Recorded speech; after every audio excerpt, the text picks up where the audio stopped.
Hakkında söhbət açacağım aktyorumuz Bakı Kino Studiyasının aktyoru, Azərbaycan SSR Əməkdar İncəsənət xadimi Əhməd Məlikov haqqında danışacağım.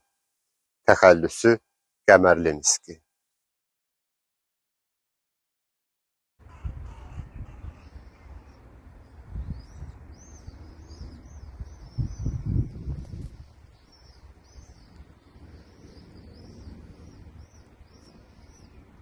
Əhməd Haşim oğlu Məlikov 1880-ci ildə Bakıda anadan olmuşdur. Sultan Məzid Qənizadənin məktəbində təhsil almışdır. Səhnəyə ilk dəfə 1906-cı ildə Balaxanıda həvəskar aktyorların hazırladığı Nəcəf bəy Vəzirovun Adı var, özü yox tamaşasında çıxmış, həmçinin xalq mərasim, oyun və əyləncələrində fəal iştirak etmişdir. Nəcəf bəy Vəzirov Adı var, özü yox əsərini 1891-ci ildə tamamlamışdır. Sonradan Nizat Cəmiyyətinin nəzdindəki teatr truppasının aktyoru kimi milli teatrın inkişafında xüsusi xidmətləri olmuşdur.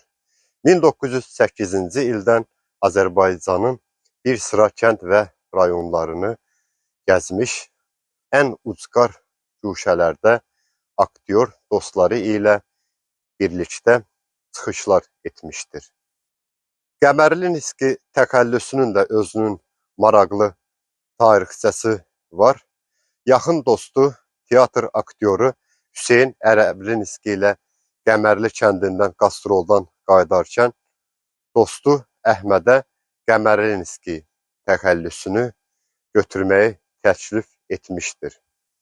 Əhməd Məlikov həyatının sonuna dək bu familiyanı daşımışdır.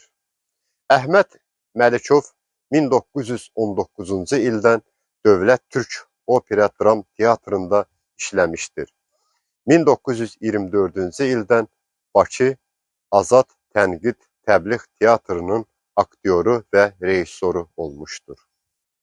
Əhməd Qəmərlinski ədəbi yaradıcılığında da məşğul olmuşdur. Tarixi və müasir mövzuda yazdığı 12 əsərinin demək olar ki, hamısı yaxın dostu Hüseyn Ərəblinski, Sidqi Ruhullah və başqa görkəmli sənətkarlar tərəfindən tamaşaya qoyulmuşdur. Əhməd Qəmərlinskinin tamaşaları da var. Bunlardan Cavanlar, Tufan Kərbəla, Rüstəm və Zöhrab, Məkri Zənən, Eşq Məhəbbət və s. çoxdur. Əhməd Qəmərlinski ictimai həyatda baş verən mühüm problemlərə toxunmuşdur.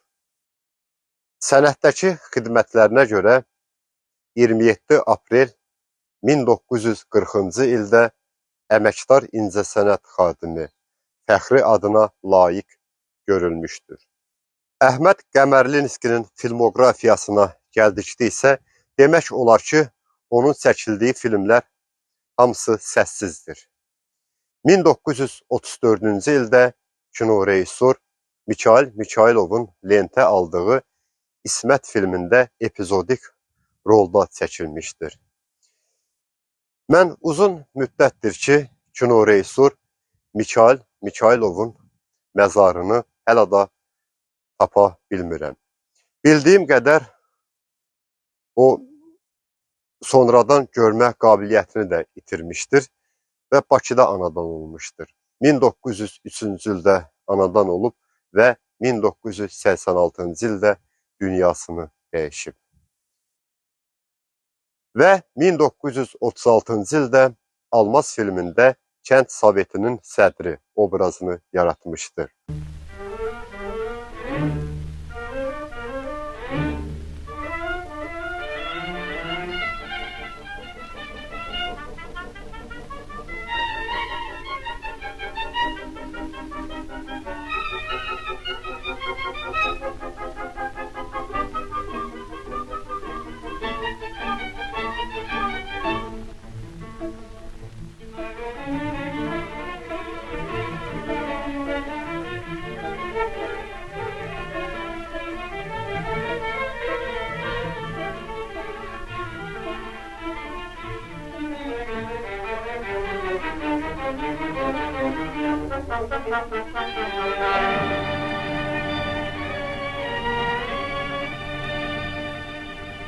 Daha sonra 1941-ci ildə Səbuhi filmində də çəkilmişdir.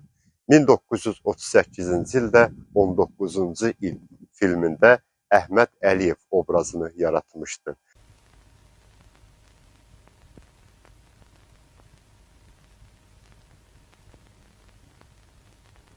Ничего, Петровский заговорят. Daha sonra 1942-ci ildə Sovqat filmi də var. O da YouTube kanalında yoxdur. Orada da çəkilmişdir. Əhməd Qəmərlinski haqqında çox da məlumatım yoxdur və onun məzarını tapdım. Yasamal məzarlığında dəfn olunub. Oğlu Səyavuşla bir məzarda dəfn olunub.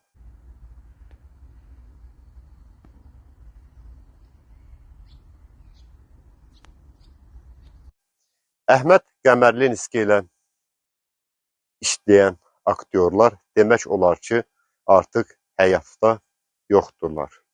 Və qısa olsa da bu videonu çəkdim ki, indiki bu gənc aktyorlar bilsinlər ki, Əhməd Qəmərlinski kimi bizim aktyorumuz da var.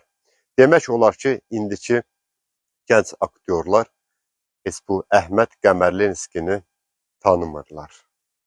Və çəkdim, göstərdim ki, Əhməd Qəmərlinskini də biz unutmadıq. Əhməd Qəmərlinskinin deməli, arxa tərəfində bir bəstəkarımızın məzarı da var. İndi onun haqqında da qısa bildiklərimi sizinlə bölüşəcəm. Gənc yaşında dünyasını dəyişmiş bəstəkarımız Nazim Qəmərlinski də onun bəstələdiyi mahnıları bizim tanınmış müğənnilər ifa edib. Nazim Qəmərlinski haqqında mən məlumatları bizim tanıdığımız müğənni Anatollu Qəniyevin oğlu Heydər Anatollu onun haqqında mənə bildiklərini danışdı və Heydər Anatollunun yaxın dostu olub Nazim Qəmərlinski. Nazim Qəmərlinski konservatoriyada nəfəs alətləri sinifini bitirmişdir. Sonradan bəstəkarlığa qəbul olmuşdu. Azərbaycan televiziyasında musiqi redaksiyasında çalışıb. Musiqili teatrda da dirijor kimi fəaliyyət göstərib. Nazim Qəmərlinskinin bəstələdiyi mahnıları bizim sənətkarımız Şövkət xanım Ələkbərova, sözləri Bəxtiyar Vahabzadənin, musiqisi Nazim Qəmərlinskinin Düşür saçlarıma dən yavaş-yavaş mahnısını Şövkət xanım ifa etmişdir. Yoxsa qocalıram mən yavaş-yavaş, ömrüm payız fəsli sırt əlimi. Yoxsa qocalıram mən yavaş-yavaş. Daha sonra Elmira xanım Rəhimovanın Səndən Küsərəm mahnısının da musiqisi Nazim Qəmərlinskidir. Ürəyini alınca ürəyimdən gəldin.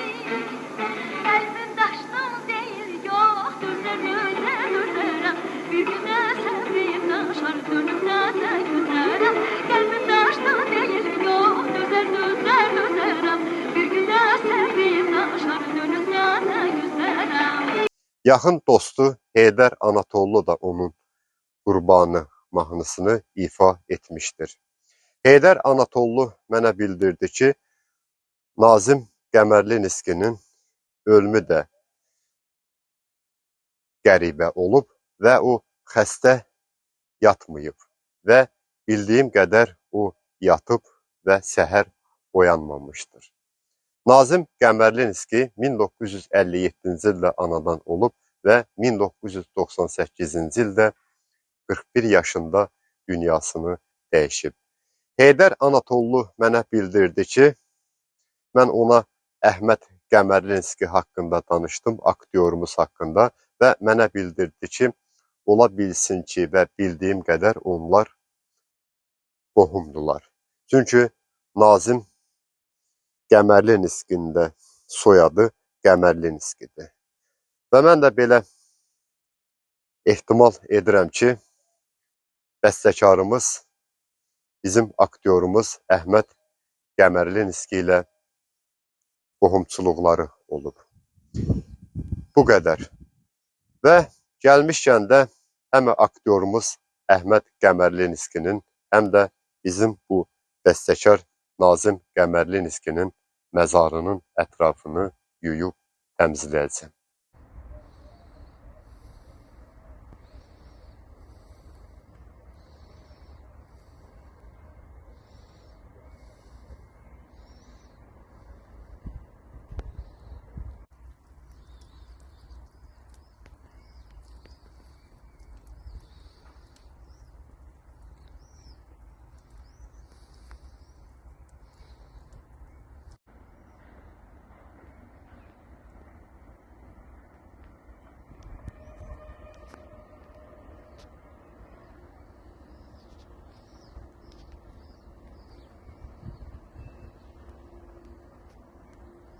Əhməd Qəmərlinski haqqında bildiklərimi sizlərlə bölüşdüm. Həm aktyorumuzun, həm də bəstəkarımız Nazim Qəmərlinskinin məzarları təmiz idi. Onların yaxınları var. Çünki Əhməd Qəmərlinskinin məzarının üstündə səməni var idi. Yəqin ki, qohumları, nəvələri, nəticələri var. Buranı ziyarət edirlər. Və mən də bu aktyorumuz haqqında bildiklərimi sizlərlə bölüşdüm. Əhməd Qəmərlinski 1952-ci ildə dünyasını dəyişib. Amma çox təəssüflər olsun ki, indiki kino verilişlərində Əhməd Qəmərlinskinin adı çəkilmir. Onun haqqında demək olar ki, heç bir video yoxdur. Bu qədər. Məzarını yudum, təmizlədim. Allah Əhməd Qəmərlinskiyə və onun oğlu Seyavuşa və bəstəkarımız Nazim Qəmərlinskiyə rəhmət eləsin. Ruhları şad olsun.